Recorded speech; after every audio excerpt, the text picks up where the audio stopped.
Vinod Pankaj Mishra and you are welcome in my YouTube channel Pankaj Institute of English. So dear friends, I am here with English speaking practice sentences.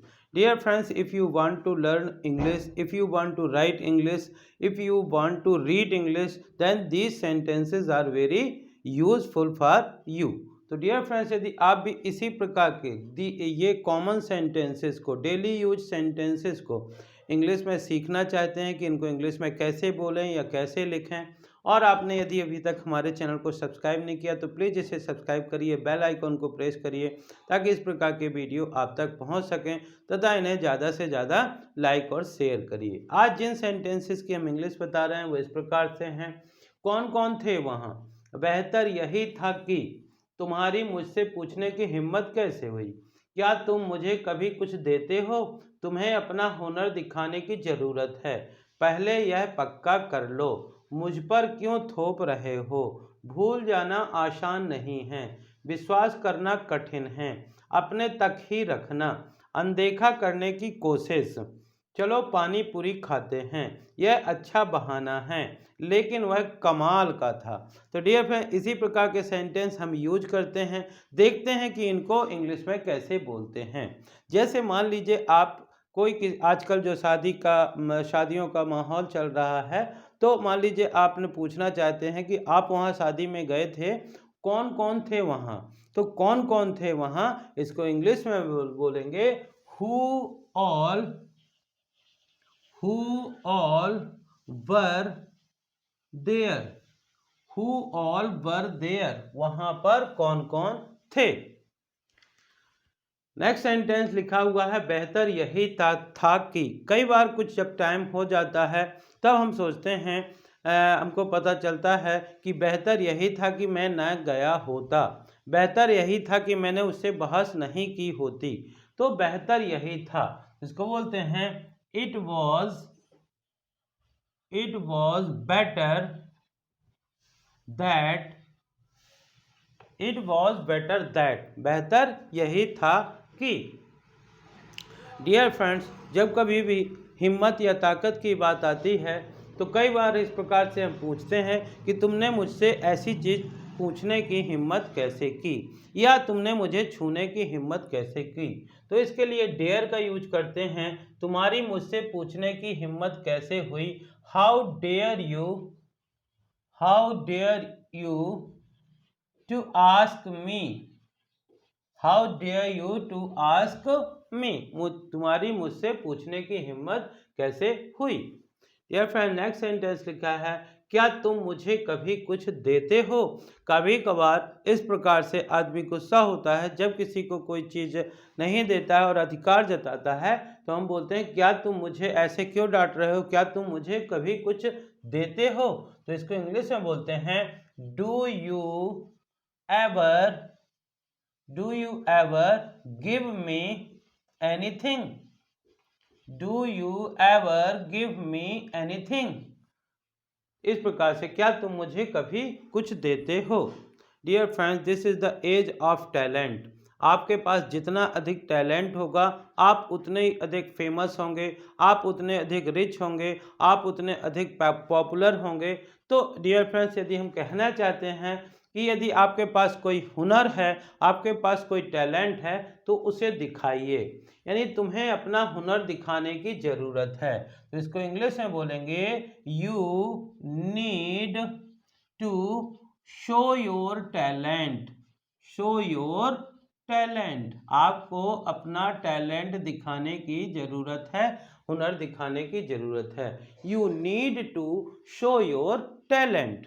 इस प्रकार से next sentence लिखा हुआ है कई बार हम किसी चीज़ में श्योर नहीं होते हैं कि आज हमको बाय बस जाना है कि बाय ट्रेन जाना है, आज कपड़े खरीदना है कि कल कपड़े खरीदना।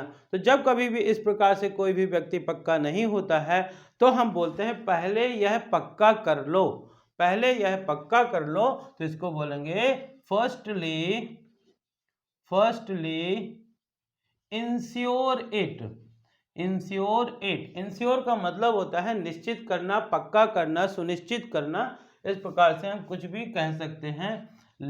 फर्स्ट इंश्योर इट, पहले यह पक्का कर लो। डियर फ्रेंड्स, जब कभी कोई अपनी इच्छा किसी दूसरे पर ज़बरदस्ती लागू करना चाहते हैं तो हम कहते हैं उसको थोपना। तो यदि हम ये कहना चाह रहे हैं कि मुझ पर क्यों थोप रहे हो, यानी मुझ पर ज़बरदस्ती क्यों ऐसा करने के लिए कह रहे हो, तो इसको इंग्लिश में बोलते हैं why are you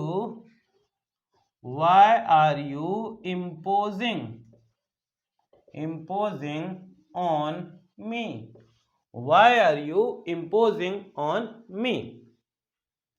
dear friends, कई बार हम अपने डेली लाइफ में इस प्रकार के सेंटेंस बोलते हैं कि यह करना आसान नहीं है, या कार चलाना कोई आसान नहीं है। इसी प्रकार से यदि कहना चाहते हैं कि भूल जाना आसान नहीं है। डियर फ्रेंड्स, जब हम किसी चीज़ को या किसी भी चीज़ को मन से याद कर लेते हैं या उसको बहुत ज़्यादा लाइक करते हैं तो उसे भूल जाना आसान नहीं होता। तो यदि हम कहना चाहते हैं भूल जाना आसान नहीं है तो इसको इंग्लिश में बोलेंगे it is not easy to forget. It is not easy to forget. It is not easy to forget the days of childhood. बचपन के दिनों को भूलना आसान नहीं है। ठीक है। I have spend there 10 years. It is not easy to forget. मैंने उस स्थान में 10 साल बिताए हैं, उस स्थान को भूलना आसान नहीं है। जस्ट इसी का अपोजिट होता है, जब हम किसी चीज़ पे मन से विश्वास नहीं कर पाते हैं या कोई चीज़ ऐसी होती है जो कि विश्वास करने के लायक नहीं होती है तो हम बोलते हैं विश्वास करना कठिन है। विश्वास करना कठिन है तो इसको बोलेंगे it is difficult. It is difficult to believe.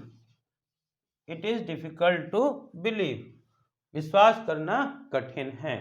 कई बार हम किसी भी व्यक्ति को अपने नियर एंड डियर्स को कोई सीक्रेट बताते हैं जो हम सबको नहीं बता सकते हैं, कोई रहस्य की बात बताते हैं और बोलते हैं अपने तक ही रखना, यानी किसी को नहीं बताना, तो अपने तक ही रखना। इसको इंग्लिश में बोलते हैं keep it to your self.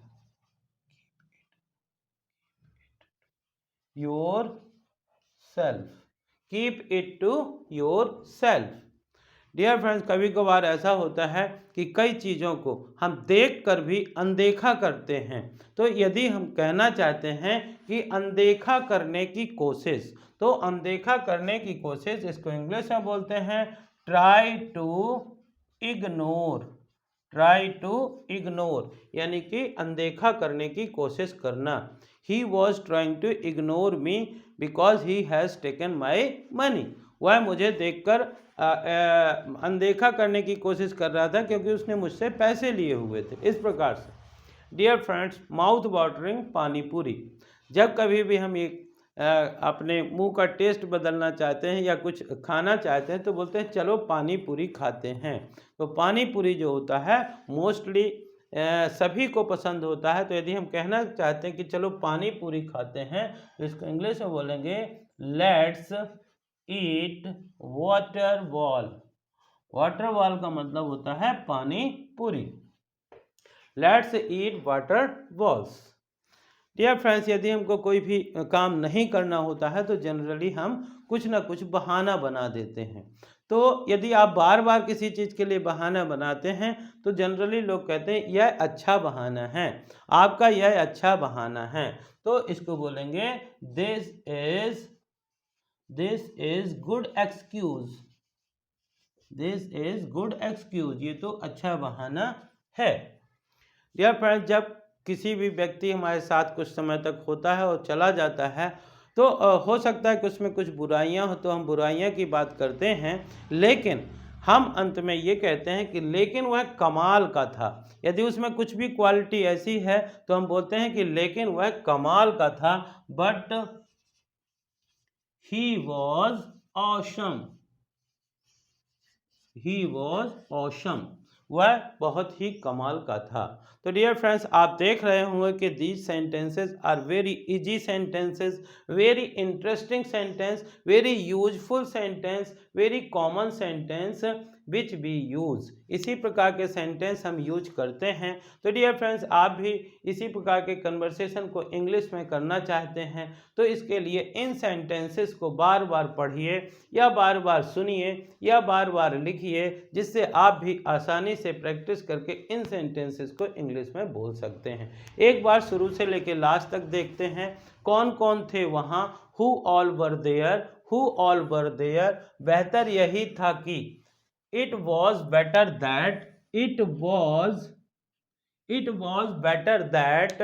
तुम्हारी मुझसे पूछने की हिम्मत कैसे हुई? How dare you to ask me, how dare you to ask me. क्या तुम मुझे कभी कुछ देते हो? Do you ever give me anything, do you ever give me anything. तुम्हें अपना हुनर दिखाने की ज़रूरत है। You need to show your talent, you need to show your talent. पहले यह पक्का कर लो। Firstly ensure it, firstly ensure it. मुझ पर क्यों थोप रहे हो? Why are you imposing on me, why are you imposing on me. भूल जाना आसान नहीं है। It is not easy to forget, it is not easy to forget. विश्वास करना कठिन है। It is difficult to believe, it is difficult to believe. अपने तक ही रखना। Keep it to yourself, keep it to yourself. अनदेखा करने की कोशिश।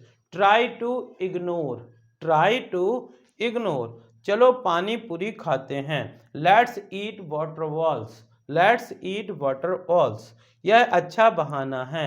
This is good excuse, this is good excuse. लेकिन वह कमाल का था। But he was awesome, but he was awesome. तो डियर फ्रेंड, इसी प्रकार के सेंटेंस आप अपने डेली कन्वर्सेशन में यूज करिए और इनको ज़्यादा अंग्रेजी पढ़ना लिखना एवं बोलना सीखिए। तो डियर फ्रेंड्स, यदि आप कोई इस प्रकार के सेंटेंस पसंद आए हों तो इन्हें ज़्यादा से ज़्यादा लाइक करिए, शेयर करिए, और यदि आप चैनल के लिए नए हैं तो प्लीज़ इसे सब्सक्राइब करिए, बेल आइकॉन को प्रेस करिए ताकि इस प्रकार के वीडियो आप तक पहुंच सकें। Thank you for watching.